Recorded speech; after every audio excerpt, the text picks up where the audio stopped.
Mit navn er Alex Pedersen. Jeg er administrerende direktør i Samforsyning. De vigtigste faktorer for os i valget af et nyt system, det var, at vi fik et fremtidssikret system. Vi fik en relativt kort tidsimplementering af systemet, og sidst men ikke mindst prisen.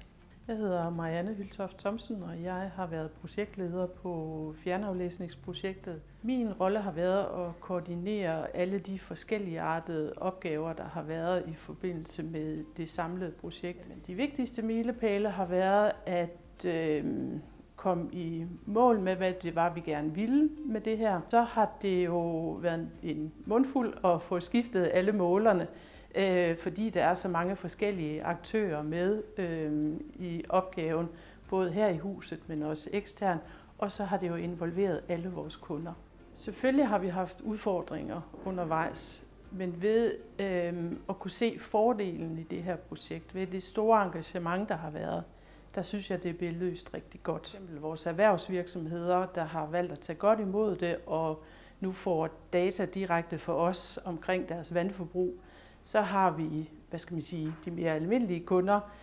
Jeg tror ikke, de tænker så meget over, at de nu har fået en ny måler, medmindre at de har et eller andet, der ikke fungerer som normalt, så henvender de sig til os. Fra vores kundeservice, der er det en stor tilfredsstillelse at kunne give den service til kunderne omkring deres forbrugsdata og oplysninger omkring lækage eller i værste fald brud, så de har mulighed for at gøre noget ved det. Så samarbejdet mellem os og Saint-Gobain har været godt. Jeg synes, det har været præget af en åben dialog. Det har været præget af en direkte dialog.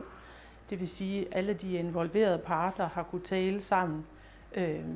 Vi har kunnet tale med underleverandører direkte. Vores medarbejdere har kunnet tale direkte med Saint-Gobains medarbejdere. Så det har været præget af en åben og direkte dialog. Der var nogle bump på vejen undervejs. Det blev rettet op på, og med god fælles hjælp nåede vi til mål næsten inden for tidsgrænsen, og det vil jeg gerne takke leverandørerne meget for. Med de nye digitale vandmålere, der får vi nu så detaljeret et oplysninger omkring forbruget, at vi også kan bruge det i forhold til vores eget ledningsnet.